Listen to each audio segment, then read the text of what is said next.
Episode 9 में हम देखते हैं सायोन दुआन से आकर लड़ाई कर रहा होता है। वो उससे कह रहा होता है तुम दा को कैसे छोड़ सकते हो, वो तुमको बहुत पसंद करती है ना।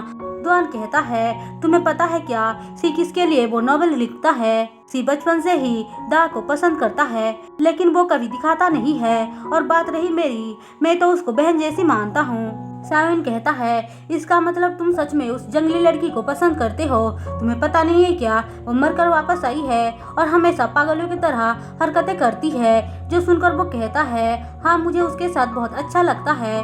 सायोन कहता है तो फिर देख क्या रहे हो, जाकर उससे शादी कर लो। वो कहता है हाँ मैं उससे शादी जरूर करूँगा, लेकिन मैं उसके करीब कुछ रीजन से गया था। अब मुझे पता चल चुका है कि सियाओ वो नहीं है, मेरी कुछ जिम्मेदारी है। वो खत्म होते ही मैं सियाओ से शादी कर लूँगा।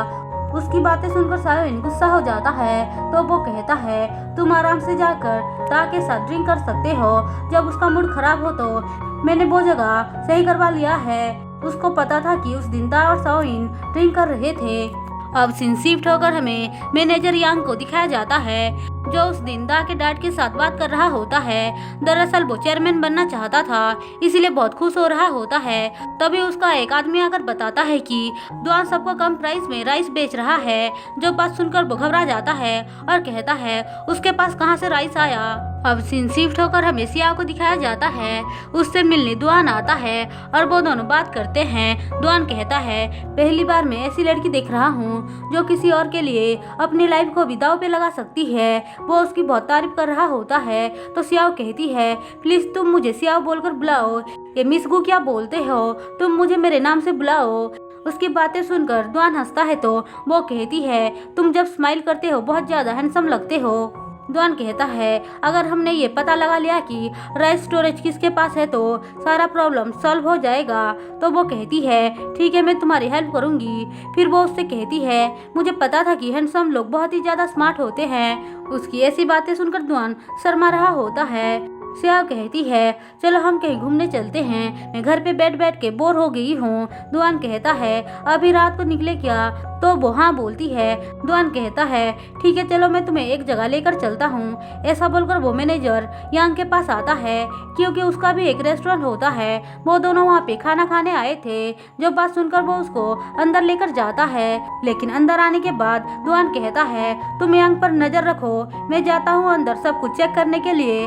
दरअसल दुआन वहाँ पे चेक करने आया था कि वो आदमी कुछ गड़बड़ तो नहीं कर रहा है और वो देखता है कि सच में उसने बहुत सारा राइस छुपा कर रखा है।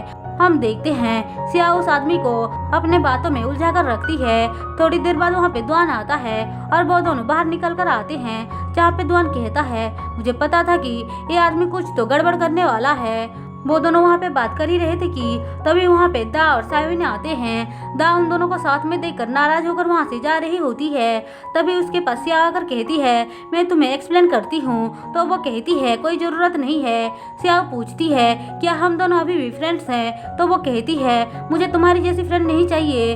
ऐसा बोलकर वो बाहर चली आती है, लेकिन वो कुछ सोचकर फिर से अंदर आती है। दरअसल वो दुआन को कुछ बताना चाहती थी अपने डैड के बारे में। वो उसके कान में जाकर कहती है मेरे डैड के पास बहुत सारे स्टोरेज हैं राइस के। फिर वो उनको लोकेशन भी बता देती है। दुआन कहता है तुम और सियाओ जाकर यांग पर नजर रखो, मैं जाता हूँ राइस स्टोरेज को चेक करने और मैं सी को भी बता देता हूँ ताकि वो आदमियों को लेकर वहाँ पे पहुँच जाए। सियाओ दा के साथ जाना चाहती थी, लेकिन दा उसको कहती है मैं अकेली सब कुछ संभाल लूंगी, मुझे तुम्हारी जरूरत नहीं है। तो सियाओ कहती है क्या मैं तुम्हारे साथ आ सकती हूँ। दुआन पहले तो मना करता है क्योंकि वहाँ पे उसे खतरा भी हो सकता है। सियाओ कहती है हम दोनों साथ में खतरों का सामना करेंगे तो अच्छा होगा।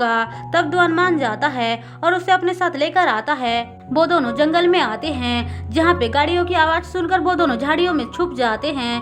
हम देखते हैं दुआन उसकी हेयरपिन से एक बोरे में छेद कर देता है, जिससे कि राइस बाहर निकलने लग जाते हैं। उसी का पीछा करते हुए वो लोग वहाँ तक पहुँचते हैं, जहाँ पे दुआन सीधे जाकर उनसे भिड़ना चाहता था, लेकिन वो उसको मना करती है और कहती है रुको मैं उनको डिस्ट्रैक्ट करती हूँ। ऐसा बोलकर वो एक पत्थर को वहाँ पे फेंकती है, जो सुनकर वो लोग उसका पीछा करने लग जाते हैं। इसी का मौका देखकर दोनों अंदर घुस जाते हैं। वो लोग अंदर आते हैं तो वहाँ के रखे हुए राइस को देखकर शॉक्ड हो जाते हैं, क्योंकि वहाँ पे बहुत ज्यादा राइस रखा हुआ था। तभी वहाँ पे दोनों आदमी आ जाते हैं तो वो लोग उनसे छुपने लग जाते हैं, लेकिन तभी गलती से एक बोरा नीचे गिर जाता है, इसलिए दुआन उसको एक दूसरी जगह पर लेकर जाता है। हम देखते हैं इस चक्कर में वो दोनों बहुत ही ज्यादा करीब आ जाते हैं, जो देखकर सियाओ बहुत खुश हो रही होती है।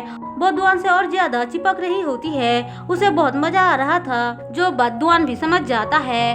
अब आदमियों के जाने के बाद वो दोनों बाहर निकलते हैं, लेकिन दरवाजा बंद होता है, तो वो लोग सी का आने का वेट करते हैं। अब वो दोनों वहाँ पे बैठ जाते हैं। सियाओ फायर को देखकर कहती है, अगर यहाँ पे एक सीप होता तो अभी मैं उसको पका कर खा रही होती, कितना मजा आता। दुआन कहता है, तुम हमेशा खाने के बारे में ही सोचती रहती हो क्या?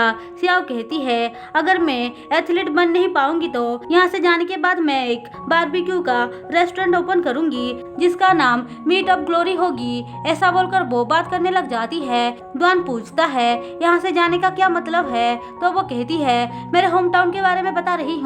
जो बात सुनकर दुआन को कुछ भी समझ में नहीं आ रहा था कि ये सब क्या बोल रही है। तभी सियाओ कहती है, कहीं से हवा आ रही है, तो वो दोनों चेक करने लग जाते हैं। सियाओ कहती है, यहाँ से हवा आ रही है मतलब बाहर जाने का रास्ता होगा। ऐसा बोलकर वो लोग बोरे को हटाने लग जाते हैं। उसके बाद वो दोनों बाहर निकलते हैं, जहाँ पे थोड़ी देर बाद सी भी आ जाता है। फिर वो लोग सीधे घर आते हैं, जहाँ पे दा और साओइन वेट कर रहे होते हैं। दा पूछती है, क्या वहाँ पे राइस मिला? तो दुआन हाँ बोलता है। जो बात सुनकर वो थोड़ा सा सैड होती है, क्योंकि उसे अपने डैड पे बहुत गुस्सा आ रहा था। फिर अगले दिन दुआन और सियाओ मैनेजर यांग के पास जाते हैं, जहाँ पे वो दोनों अपने बातों में उसे बहला फुसला कर वो नोटिस ले लेते हैं, जिससे कि ये साबित होता है कि दा के डैड ने राइस को स्टोरेज करने के लिए परमिशन दिया था। हम देखते हैं सीधे दुआन उसके पास आता है और कहता है, मुझे प्रूफ मिल गया है कि आपने ही सारे राइस को खरीद कर छुपा रखा था।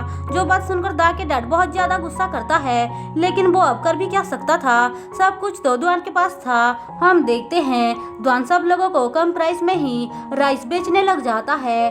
सिया उसके पास आती है और वो दोनों बात करने लग जाते हैं। थोड़ी देर बाद वो उसको एक शॉप में लेकर आता है और कहता है, मैंने तुम्हारा हेयर पिन को तोड़ दिया था ना, ये लो, तुम्हें जो पसंद है उसे खरीद लो। लेकिन सिया वहाँ से 2 रिंग खरीदती है। उसके बाद वो खुद एक रिंग पहनती है और दूसरा वो दुआन को पहनाती है। दुआन कहता है, इसका क्या मतलब है? तो वो कहती है, इससे पता चलता है कि अब तुम अवेलेबल नहीं हो, तुम्हारा किसी के साथ कनेक्शन बन चुका है। दुआन कहता है, मैंने तो इस तरह की बातें कभी नहीं सुना था। तो सियाओ कहती है, ये तो हमारे होम टाउन पे किया जाता है। जो बात सुनकर दुआन थोड़ा सा सोचने लग जाता है, तो सियाओ कहती है, अगर तुम्हें पसंद नहीं है तो वापस करो। ऐसा बोलकर वो रिंग को वापस मांगने लग जाती है। तो दुआन कहता है, नहीं नहीं, मुझे ये पसंद है। ऐसा बोलकर वो रिंग को अपने पास ही रख लेता है। फिर वो दोनों रात को ड्रिंक करते हैं, जहाँ पे ड्रंक हालत में सिया उसको बताती है कि मेरे पास एक सीक्रेट है जिसे मैंने किसी को नहीं बताया था, मैं तुमको बताना चाहती हूँ। ऐसा बोलकर वो अपने शूज को खोल रही होती है, लेकिन वो लड़खड़ा कर गिर जाती है, जिसे दुआन पकड़ता है और वो दोनों एक दूसरे को देखने लग जाते हैं। हम देखते हैं पहली बार दुआन उसको हक करता है। सियाओ जब नींद से उठती है तो देखती है वो अपने जगह फिर से वापस आ चुकी है।